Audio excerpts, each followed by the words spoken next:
Storytelling 101. I am Gillian Rhodes, and this is Do It Like a Dancer. So, let's talk about part 2 of how we use movement for storytelling. Now, in part 1, I talked about symbology, body language, and postures, and how the different emotions manifest in the body.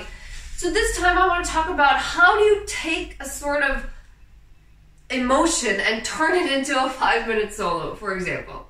So I'll give you an example, right? Because you can't, in a sort of traditional story, you say, once upon a time, this happened, and then this happened, and then this happened. So it's very sequential, and it's action, action, action, action, right? You might have a pause for like action, reflection. What was that? Action, reflection. But, you know, generally speaking, it's based on a series of events.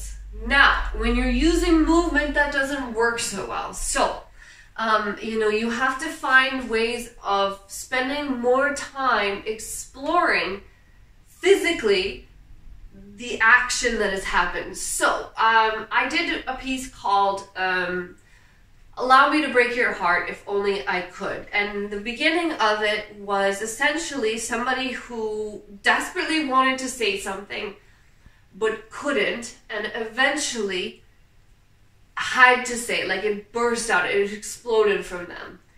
And then there was a part 2. So that was, but the first 3 to 4 minutes of the piece, well, 3 maybe, was just this thing. It was this one action. A person wants to say something, but they can't bring themselves to it, and eventually it just explodes.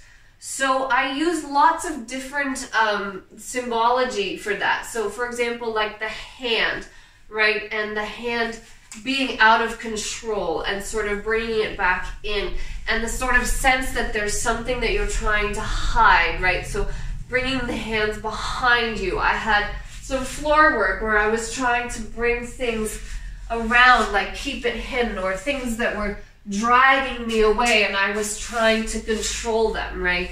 And then at a certain point, I took whatever this was that I was hiding and ate it, and then let it go down into the body, and then at a certain point, it started to vibrate and vibrate and vibrate, and then it just exploded into this explosion of sound, right? Or not actual sound, but just the symbology of somebody who is like exploding like this, right?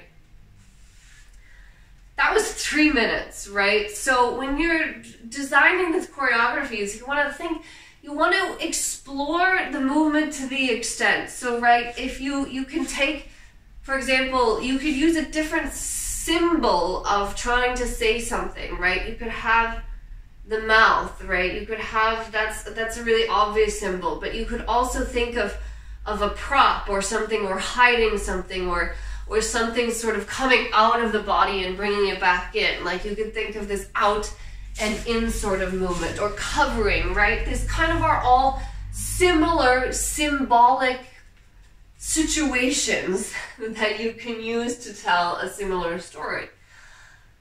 Then after this explosion, then it was, then I sort of used my finger to sort of trace the body, and it was like the symbol of the body cracking, that literally this explosion cracked the body. And so as I went tracing these different things, these cracks on the body, you know, slowly I sort of stopped being able to move. So I intentionally basically added this sense of not being able to move anymore. And eventually I ended up on the ground.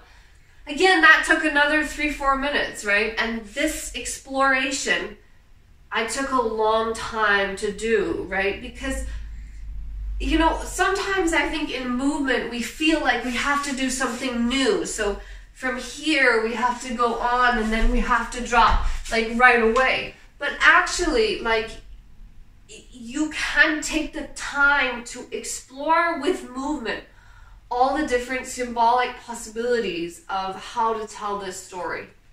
of course, the Allowing Me to Break Your Heart was a very simplistic story. It was a very simplistic story, but it was a 6-minute solo, right? I've done longer solos, like With Love from Gillian, for example, was a 15-minute solo. The first 7 minutes were basically sort of coming up, learning how to move, getting better at moving, slowly learn sort of finding how to move, how to be a dancer essentially.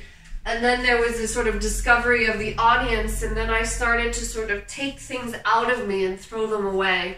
And I would dance and give more, and then I would take things out and I would throw it away. And every time I went to take something out, it would get harder and I would throw it away. Until essentially at the end I took the very last bits of me and threw them away, and then had this sense of, oh God, what have I done, right? And then slowly essentially just collapsed. And then the second part, the second 7 minutes, was this feeling of loss and sort of looking for something, being almost blind, and then finding bits of something, building something back, putting it back into the body, coming back to life. And then at the end of the piece, I took it back out. Once I had sort of put myself together and I was fine again, then I discovered the audience again and took something out and gave it away. So the piece was about how as performers we give away and we give away and we give away, even when we have nothing, and essentially, build ourselves back up from the beginning. But it was a 15-minute solo, right? And each of these explorations, each of these, sections or changes in the emotions took at least a minute or two. And so one of the things about storytelling with movement is that you have to be willing to take the time to explore the physical symbols of what it is you're trying to show. And that takes courage. One of the things about movement and choreography is it takes incredible courage to take that time to tell the story and to explore the variations of this movement. If it's something that you want to hold, but then what happens if it slips away from you and you have to grab it back? And what are the different ways that you can hold it? Tightly, softly, you can cradle something, you can grab it, you can leave it gently, you can pick it back up. There's so many different ways. So when you're working with storytelling, it's about investigating the different possibilities until you're exhausted, really, and then using those and taking the time to explore them properly and fully in the physicality of what the movement that you're making. I realize it's a little abstract, but this is how I do it. This is how I think about it. Feel free to ask questions if you would like to know more. In the meantime, thank you for watching and for supporting Do It Like a Dancer. If you like what you see, do share it with a friend. Like, share, subscribe, comment, all of the various YouTube things. And if you are able to, please do consider joining my Patreon community at patreon.com/Gillian Rhodes. I write essays, I share poetry, and I do plan to have more coming soon. And if you subscribe at the $5 a month tier or up, you get free merchandise all around my different characters. So it's super cool. So do check it out, and thank you for being here. Thank you for supporting, and I will see you next time.